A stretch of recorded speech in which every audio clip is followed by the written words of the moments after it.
Good morning class. आज हम discuss करेंगे chapter 6 physical and chemical change. First of all आपको पता होना चाहिए फिजिकल एंड केमिकल चेंज को हम जर्नली अपनी लाइफ में किस तरीके से रिलेट कर सकते हैं। फिज़िकल जो चेंज होता है उसको हम एज आ टेम्प्रेरी चेंज भी कह सकते हैं, क्योंकि जो फिज़िकल चेंज होता है उसमें जो रिएक्शंस होती हैं या फिर कोई भी सब्सटेंस है अपनी इनिशियल स्टेट से अगर फाइनल स्टेट में जा सकता है तो वो दोबारा से फाइनल स्टेट से इनिशियल में भी आ सकता है।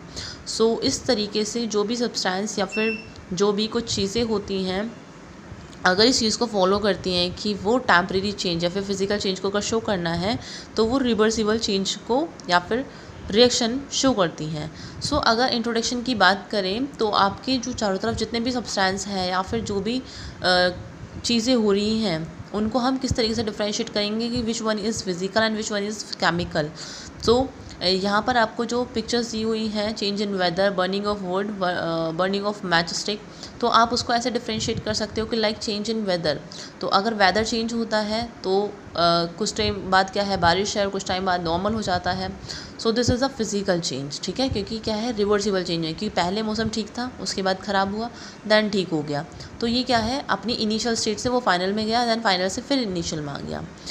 हम इसको कंसिडर करेंगे as a physical change. Burning of wood is also fall in chemical change, ठीक है, क्योंकि बर्निंग ऑफ वुड जो होता है एक बार अगर वुड बर्न हो जाती है तो दोबारा से हम उसको वुड में कन्वर्ट नहीं कर सकते। तो इस तरीके से हम कैसे बताएंगे कि जो भी चीज़ें हो रही हैं रिएक्शंस हैं उनमें कौन सा फिज़िकल और कौन सा केमिकल चेंज है। यहाँ पर आपको दिया हुआ है कि कुछ क्या है उनके फैक्टर्स हैं, जैसे अगर हम डिफ्रेंशिएट करेंगे फिज़िकल एंड केमिकल चेंज को तो उसकी पोजीशन, शेप एंड साइज़ का देखेंगे, कलर देखेंगे, फिज़िकल स्टेट में कोई चेंजेस आ रहा है वो देखेंगे, टेम्परेचर, कॉम्पोजिशन एंड स्ट्रक्चर, ये सारे पॉइंट्स हो सकते हैं जिसकी हेल्प से हम बता सकते हैं कि किसके अंदर फिज़िकल और केमिकल चेंज होगा। यहाँ पर आपको फर्स्ट ही जो डिस्कस किया हुआ है वो फिज़िकल चेंज है, तो देखते हैं क्या है। फिज़िकल चेंज आपको अभी स्टार्टिंग में ही मैंने बताया था, physical change is a temporary change which only the physical properties of a substance, ठीक है। तो क्या रखता है फिज़िकल प्रॉपर्टी रखता है किसी भी सब्सटेंस की। ऑन रिवर्सिंग और removing the cause of change the substance regain it original form. मैंने आपको बताया है कि अगर वो अपनी ओरिजिनल फॉर्म से किसी में भी कन्वर्ट हो रहा है और वो दोबारा से रिगेन कर लेता है अपनी ओरिजिनल फॉर्म को, this process is known as physical change. और ये हम किसके अकॉर्डिंग देख सकते हैं, शेप हुआ, साइज़ हुआ, कलर हुआ या फिर state. Some example are given below. तो आपको कुछ चेंज ऑफ स्टेट के यहाँ पे एग्जाम्पल दिए हुए हैं। जैसे फर्स्ट ही दिया हुआ है कि change of state in water is a physical change in which on heating ice melts. हमारे पास जो वाटर है वो तीनों स्टेट्स को क्या है फॉलो करता है कि जो भी स्टेट ऑफ मैटर होती हैं उसकी 3 स्टेट्स होती हैं, solid, liquid and gas. Water अगर हमारे पास लिक्विड फॉर्म है और उसको हम किस में फ्रीज़ कर देते हैं, आइस में कन्वर्ट कर देते हैं, तो उसकी कौन सी फॉर्म आ जाती है, अगर वो आइस बन जाता है तो आइस होती है हमारी सॉलिड फॉर्म। और अगर हम आइस को फ्रीज से निकाल कर थोड़ा नॉर्मल टेम्परेचर में रख देंगे तो वो मेल्ट होना स्टार्ट हो जाएगा, तो आइस किस में कन्वर्ट हो रही है यहाँ पर गैस में। और फिर अगर हमारे पास जो लिक्विड आया है, पानी बना है, और उसको हम हीट आउट करें तो वो किस में कन्वर्ट हो जाएगा गैस में। ये प्रोसेस हैं जो कि हेल्पफुल होते हैं वाटर की तीनों जो स्टेट होती हैं वो हेल्प कराती है कि जो स्टेट ऑफ मैटर की तीनों स्टेजेस होती हैं उनको अंडरस्टैंड कराने में। यहाँ पर यही बताया है कि किस तरीके से जो वाटर है वो हीट आउट होते हैं, उसके बाद वेपर्स बनती हैं, या फिर जो हमारे पास लिक्विड होता है वो सॉलिड बन जाता है और सॉलिड से फिर से लिक्विड बन जाता है। तो ये जो प्रोसेस होता है ये रिवर्सिबल चेंज में आएगा, क्योंकि यहाँ पर फिज़िकल जो प्रोसेस है वो उनका फॉलो कर रहा है, क्योंकि यहाँ पर उसकी जो शेप है पहले वो चेंज हुई है ना, पहले सॉलिड्स था फिर उससे लिक्विड में चेंज हुआ, लिक्विड से फिर हम उसको सॉलिड में बना सकते हैं। तो ये जो प्रोसेस होता है ये फिज़िकल चेंज में फॉलो करता है। अब यहाँ पर कह रहा है नेक्स्ट में switch on electric lamp bulb of glow. तो अगर हम किसी भी लैम्प की बात करें या फिर बात करें किसी भी बल्ब की, तो उसको हम जब स्विच ऑन करते हैं तो वो लाइट जल जाती है और उसको बंद कर देते हैं तो वो क्या होता है बंद हो जाता है, ठीक है। तो इस तरीके से ये जो प्रोसेस है हम ऑन भी कर सकते हैं, उसे ऑफ़ कर सकते हैं, फिर से वही प्रोसेस यूज़ होगा कि ऑन किया और ऑफ़ किया, ऑन किया ऑफ़ किया। तो ये प्रोसेस क्या हो रहा है रिवर्सिबल और फिज़िकल चेंज में फॉलो किएगा। तो यहाँ पर एक्टिविटी दी है, इसे आप रीड करेंगे, एक बार अच्छी तरीके से पढ़ लेंगे तो पता चल जाएगा आपको कि क्या है एक्चुअल में, क्योंकि विदाउट तुम्हारे रीडिंग के कुछ नहीं पता चलेगा, तुम्हारा रीडिंग करना मस्ट है।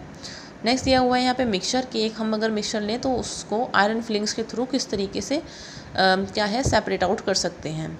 और यहाँ पर आपको एग्जाम्पल दिए हुए हैं कि फ़िज़िकल चेंज में जो आने वाले एग्जाम्पल हैं वो क्या क्या हो सकते हैं।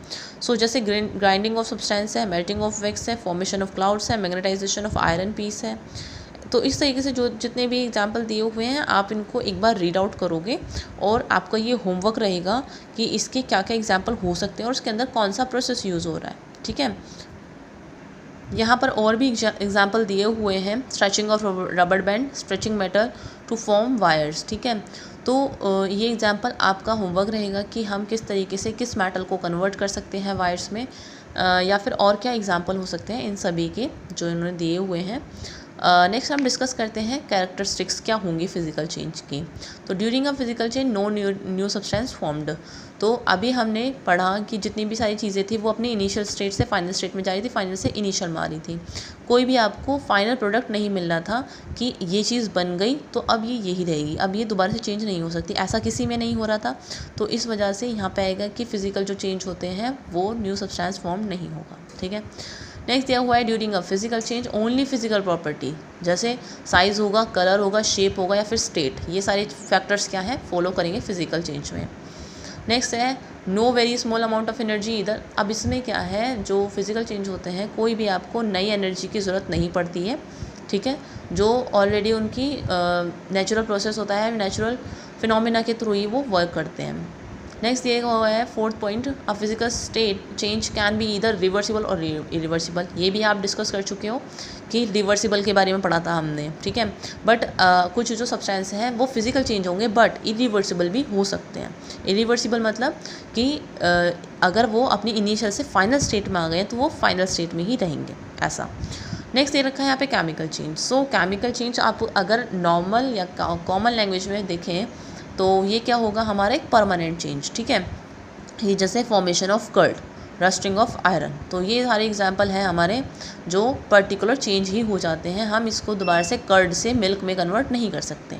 ठीक है, सो पढ़ लेते हैं थोड़ा सा क्या दिया हुआ है। Chemical changes that which matter undergoes a change to produce new substance with entirely new properties. ठीक है, कि एक बार अगर कोई भी सब्सटेंस है उसमें केमिकल चेंज होगा तो वो कम्प्लीटली चेंज हो जाएगा, ये नहीं है कि उसको हम दोबारा से उसकी इनिशियल स्टेट में ला सकते हैं। ठीक है, नेक्स्ट है the change is permanent and the process can not be reversed. ठीक है, अगर प्रोसेस रिवर्स नहीं होगा, रिवर्सिबल नहीं होगा तो कैसा होगा, इरिवर्सिबल। ठीक है, तो ये चीज़ों को आप पॉइंट आउट करते रहोगे कि ये कैसा होगा, परमानेंट प्रोसेस होगा, और रिवर्स नहीं होगा तो इरिवर्सिबल हम इसको क्या है मान सकते हैं। तो यहाँ पे एग्जाम्पल दिए हुए हैं, तो क्या क्या एग्जाम्पल हो सकते हैं आप इसको इजीली पढ़ लोगे। नेक्स्ट यहाँ पे एक एक्टिविटी और दी हुई है, to see the interaction of iron and sulphur, कि आयरन और सल्फर का किस तरीके से इंटरेक्शन होता है और वो शो करते हैं एक केमिकल चेंज को। सो ये जो प्रॉपर्टी है ये आप एक बार रीड करोगे, अगर समझ में नहीं आता है तो मुझे बताओगे तो मैं आपको एक्सप्लेन कर दूँगी। नेक्स्ट इसमें some more example of chemical change, chemical change के कुछ एग्जाम्पल दिए हुए हैं, curding of milk, butter turning rancid, या change in colour of apple juice, drying of paint, clotting of blood, या photosynthesis, removing cream from milk, burning of food, rusting of iron, digestion of food. So these are the example of chemical changes और irreversible change. Alright, so यहाँ पे chemical properties इनकी दी हुई, characteristics दी हुई हैं chemical change की, कि ये इरिवर्सिबल होगा, परमानेंट होगा, जो मैंने आपको पॉइंट आउट कराए थे, देखो फर्स्ट में ही उनको दिया हुआ है। न्यू सब्सटेंस फॉर्म्ड होगा डेफिनेटली, कि अगर मिल्क से हम कर्ड बना रहे हैं तो नया सब्सटेंस फॉर्म्ड हुआ, इस वजह से यहाँ पर होता है, और फिजिकल चेंज में नहीं होगा। Total mass remains the same, कि जो हमने मास पहले लिया था वही सेम रहेगा हमारे प्रोडक्ट में भी। The composition of substance changes during a chemical change, chemical change के थ्रू क्या है सब्सटेंस चेंज हो जाता है। ईदर हीट इज़ अब्जॉर्ब्ड और इवॉल्व्ड, बिल्कुल जो केमिकल चेंज है उसके लिए हमें हीट की ज़रूरत भी पड़ सकती है और हीट की उसमें से हीट आउट कराने की भी ज़रूरत पड़ सकती है। So these are the discussion on the basis of physical and chemical change. So आप यहाँ तक कैरेक्टरिस्टिक्स अच्छे तरीके से रीड आउट करो और समझो, जो चीज़ें पढ़ने के लिए दी उसको पढ़ो और जो चीज़ें सर्च करने के लिए दी उनको भी करो, तभी आप इंटरेस्ट बना पाओगे अपनी पढ़ाई में। अदरवाइज़ आप मैं ऐसे ही कराती रहूँगी और आप बस न्यूट्रल होकर ये सब चीज़ें देखते रहो। तो इनको अपनी हैबिट में लेकर आओ और पढ़ना स्टार्ट करो बेटा। ठीक है, थैंक यू।